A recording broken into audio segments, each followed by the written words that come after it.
नमस्कार दोस्तों। और आज हम बात करेंगे एक ऐसे मुद्दे पर जिस मुद्दे को लेकर पिछले कई दिनों से अलग अलग खिचड़ियाँ पकाई जा रही हैं।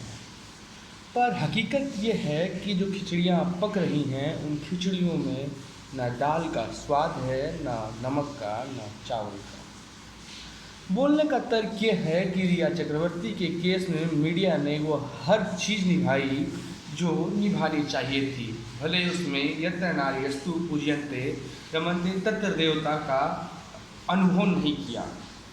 खैर, रिया चक्रवर्ती की बात मैं कहाँ करूँ, क्योंकि हमें देखने वाले लोग रिया को कम बुनियादी चीज़ों को देखने के लिए देखते हैं। ये बात मैं इसलिए कह रहा हूँ कि कुछ रोज पहले से लगातार रिया चक्रवर्ती और दोबारा चीन के मुद्दे का आगमन ये साफ बता सकता है कि हमारी मीडिया किस दिशा में चलने लगी है। एक कहानी सुनाता हूँ। आज अभी तक कोई रिसर्च ज़्यादा नहीं किया है, मुद्दों की तलाश नहीं की है, इसलिए कहानी सुनाऊंगा और छोटे मोटे तर्क रखूँगा। कहानी ऐसी है कि एक बार एक व्यक्ति अदालत में पेश होता है जज साहब के सामने। जज साहब पूछते हैं कि तुमने ये अपराध किया है, इस पर कुछ कहना चाहोगे? तो कहता है कि हाँ साहब, आप कहते हैं कि अगर मैंने अपराध किया है तो ठीक है, आप सज़ा दीजिए, पर एक बात अगर आप मान सकते हैं मेरी तो मान लीजिए। जज साहब बोले कि जब तुम अपराध कबूल कर चुके हो तो फिर अपनी आखिरी तर्क भी रख दो। वो व्यक्ति बोलता है कि साहब, आप न्यायाधीश हैं, आप सर्वोपरि हैं, आपसे बड़ा कोई नहीं है, आप जो फैसला सुनाएंगे वो सत्य होगा, बस ये जो मीडिया है इस पर मुझे मत भेजा जाए, इस मीडिया से आप बचा लीजिए। जज ने बोला, यू ऐसा क्यों कि आप मीडिया से क्यों बचना चाहते हैं?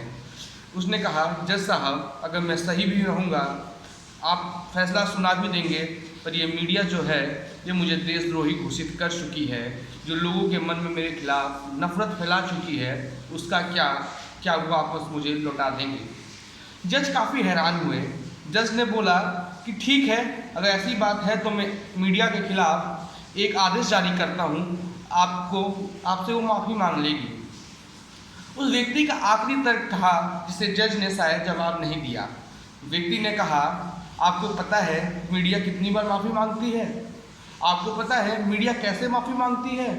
आपको पता है कि वो 2 मिनट का प्रोग्राम करके माफ़ी मांग लेगी, उसके बाद फिर से अगली बार बिना नाम लिए वो व्यक्ति को बार बार टारगेट करेगी।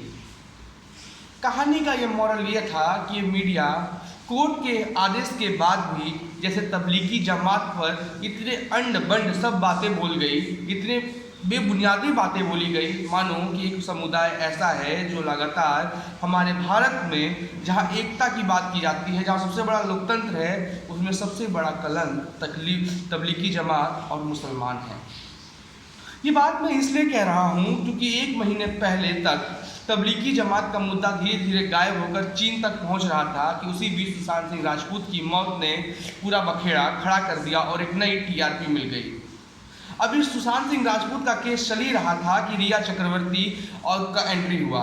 रिया चक्रवर्ती का केस चल ही रहा था कि फिर से चीन ने अपना कदम रख लिया और फिर से एंकर और एंकराओं के मन में चीन का बेशुमार गुण गाने लगे। अब उनमें एंकरों को क्या बोलूं जिनको ये नहीं पता है कि वो चीज़ क्या है, और उसको भी भारत बनाम चीन पर लाकर खड़े कर देते हैं और बेचारे अल्ट वाले परेशान हो जाते हैं। ये बात मैं इसलिए कह रहा हूँ क्योंकि कुछ रोज पहले से लगातार चीन पर हो रही बहस ये बात की गवाही है कि मीडिया मरने के कगार पे खड़ी है। अगर बचा सकता है कोई तो उसको आगे आना चाहिए, पर आगे आए भी तो कैसे? बैठे वो जमात के लोग जो मानसिकताओं में मोदी भक्ति लगा चुके हैं, पैसे के और Z+ की सिक्योरिटी के लिए अपने रिपोर्टर को आगे नहीं बढ़ने देते। ये सब बातें मैं इसलिए कह रहा हूँ कि मैं ये दावा कह सकता हूँ कि जितने बड़े एंकर, वो अंजना ओम कश्यप हो, सुधीर चौधरी हो, रोहित सरदाना हो, श्वेता सिंह हो, दीपक चौरसिया हो, अर्णव गोस्वामी को मैं एंकर पत्रकार मानता नहीं हूँ, वो एक गुंडा व्यक्ति है जो अब टीवी पर बैठ चुका है, रजत शर्मा हो, तमाम ऐसे लोग हैं जो लगातार नफरत फैलाते हैं। रूबिका लियाकत की बात कर सकता हूँ मैं। ये तमाम ऐसे लोग हैं जो नफरत बेच रहे होते हैं और झूठ मूठ का ये एक ऐसा मापदंड तैयार करते हैं जिससे व्यक्ति को लगे कि ये सच में ये जो बोल रहे हैं वो सत्य है। पर ये बात आपको समझनी चाहिए कि जो एंकराओं को ये नहीं पता कि वो तस्वीर क्या है। वो एंकर 1 घंटे की बहस उस तस्वीर पर करता है, अगले दिन माफ़ी मांग लेता है, पर जो दिमाग में लोगों के एक वो फिक्स हो जाती है ना कि ये लोग जो कर रहे हैं वो क्या कर रहे हैं, वो नफरत की पैदाइश हो जाती है। एक आपको छोटी सी कहानी सुनाऊंगा, और ये कहानी हकीकत की कहानी है। पिछले इतवार की बात थी, हम लोग ऐसे ही रोड पे खड़े थे, कुछ साथी थे पत्रकार के और कुछ लोग अलग अलग थे। हम लोग कुछ स्टोरी एक शूट कर रहे थे, उसके लिए हम खड़े थे। और उस समय जो हमारे पुराने परिचित हैं, उनका नाम नहीं लूँगा, उन्होंने तबलीगी जमात पे कमेंट किया था। और उस दिन तो हमने कुछ बोला नहीं। सोमवार की बात थी, शाम को 6:30 बज रहे थे, सब लोग कुछ लोग मुसलमानों पे कमेंट कर रहे थे। तब मैंने बोला कि जो आप टीवी पे देखकर मुसलमानों को बात बता रहे हैं, क्या आपने मुंबई हाई कोर्ट का आदेश पढ़ा जिसमें उन्होंने सारे विदेश से आए तबलीगी जमात के लोगों को रिहा कर दिया है? फटकार लगाई है सरकार पे। वो आपने सुना? बोला नहीं, ये तो अफवाह है। मैंने बोला गूगल सर्च करके देखिए। जब उन्होंने गूगल सर्च किया तो मुंबई हाई कोर्ट का तबलीगी जमात के ऊपर जो आदेश आया था उसको पढ़ा, तब उनको लगा कि ये बात सही है। मैंने बोला टीवी पे दिखाई हुई ये नफरत की भाषा, एंकराएं पाउडर लिपस्टिक लगा के कैमरे में भले बैठ जाती हैं, तो उनको 2 पैसे की अकल नहीं है कि ये जो बता रही हैं क्या वो सत्य है। उनको सिर्फ मोदीमय और भक्ति चाहिए, उसके अलावा जीडीपी भले खराब हो जाए, बेरोजगारी बढ़ जाए, उनके पास करोड़ों रुपए आ रहे हैं सिर्फ दलाली के। ये हकीकत बता रहा हूँ आपको, और ये फैक्ट है। और जिसको भी डाउट लगता है वो बहस कर सकता है आके मेरे साथ कि क्या वाकई जो एंकर आज दिखा रहे हैं वो सही है।